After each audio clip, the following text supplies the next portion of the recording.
Hi guys, welcome back. As I said last time, this is going to be a week full of conversations about kids. And I am very, very passionate about mental health in general, but specifically I'm passionate about children. And it's a pretty funny story because when I first was going into my internships, my professor had me list three topics or three populations that I wanted to work with, and I avoided kids at all costs. And that's exactly where he stuck me, is working with children. And it was and has been the most amazing experience of my life. It is sad. It is beautiful. It is challenging. Sometimes you want to just hug them and take them home and protect them. And we can't always do that. Sometimes our system fails us, even when we have enough reason to try to help children. So I'm making these videos so that we can become better at everything that we do as parents, as educators, as aunts and uncles, however it is that we relate to children. We can definitely make a difference with some of the information I'm going to be providing to you. So hopefully you can take that and apply it and see a big difference with them.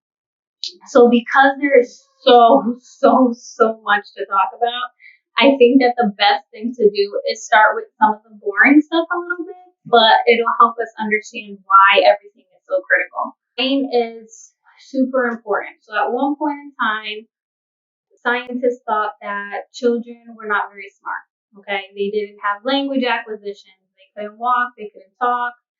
They couldn't put things together. Now, with the type of technology that we have, we realize that the brain during infancy, during toddlerhood, during childhood is actually the most magnificent time. It is literally built for learning. It is built for becoming amazing.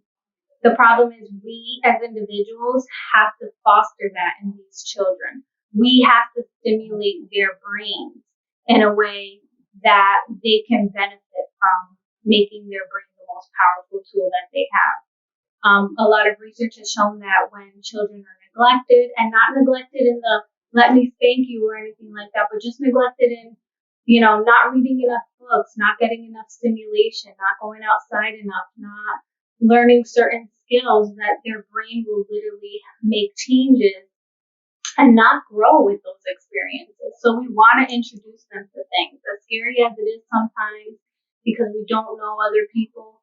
Kids need this. Our species is based on being social creatures. So that's one thing that I wanted you guys to know. Essentially, what's happening during this period is almost like planting, right?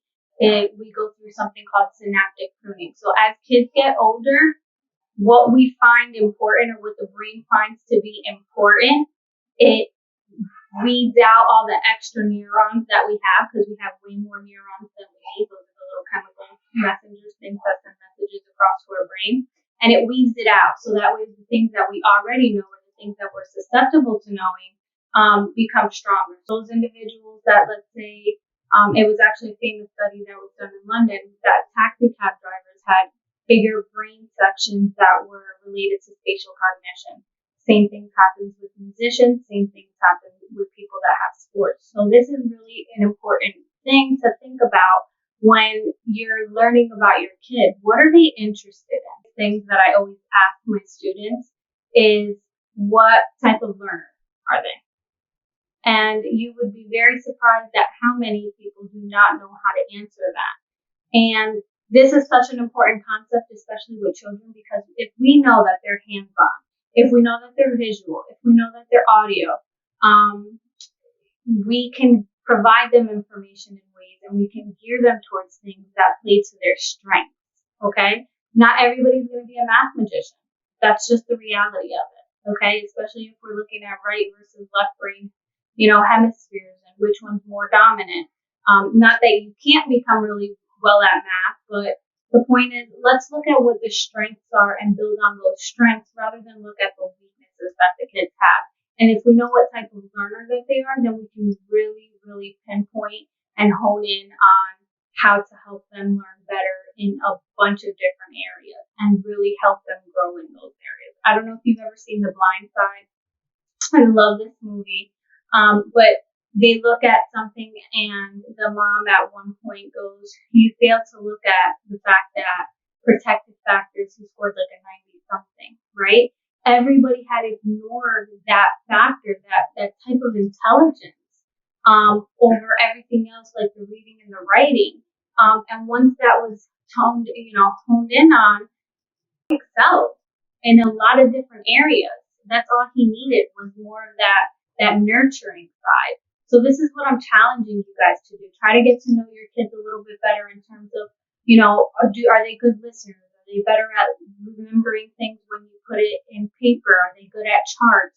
And this is how we really build on their strengths. Yes, is it a little bit extra work for you in the beginning? But guess what? Once you do it in the beginning, as they get older to like middle school and high school, they can take over those things, and you're not going to be running around behind a teenager reminding them what to do, because they already have those good social skills built. They already have that discipline, and they have something that works for them. So there's going to be less frustration about doing homework. They're not going to be sitting there like, I don't get it.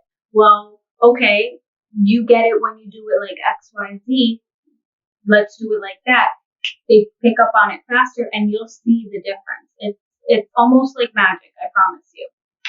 So these are some of the concepts that I wanted to talk to you about in terms of like brain growth and really honing in. Now, the last thing that I want to talk to you about brain growth before we get into actual techniques in the next video is that we obviously have two separate parts of our brains, right? We have a right hemisphere and we have a left hemisphere, and what we really want to get children to do, and we have the up brain and downstairs brain. Remember, we talked about that in the last video. If you didn't see it, go see it. I'm watching you. Is to integrate it. Okay, so the whole brain child, Daniel Siegel, he is an amazing researcher. He has lots of great books. He talks all about this in integrating the brain, right? So we want to integrate the top brain with the bottom brain so we can be better at emotional regulation. And then we want to integrate the left side of the brain with the right side of the brain, and this helps us to have better cognition, okay? And that is some of the stuff that we are going to be speaking about on what are the skills that we can actually do to make that happen. What are we actually going to have the kids do? What can I do?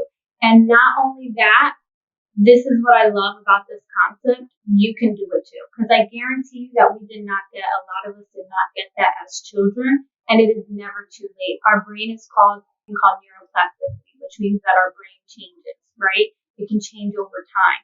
And that means that us, no matter what our age, we've seen it in 90-year-olds, can learn. Their brain will make physical changes. So if it's something that we need to learn how to do and integrate our brains, all of this knowledge is not only going to help your child, it's going to help you, and the whole family can grow from it, which is absolutely amazing and what I really, really want for everyone out there to be able to have. So stay tuned. Lots more to come. I would think that Kids Week might turn into like a kids double week. I don't know.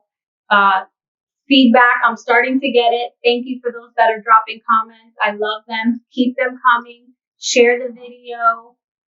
Recommend your friends. Tell them to follow. Don't be shy. This is something you never know who needs it, okay?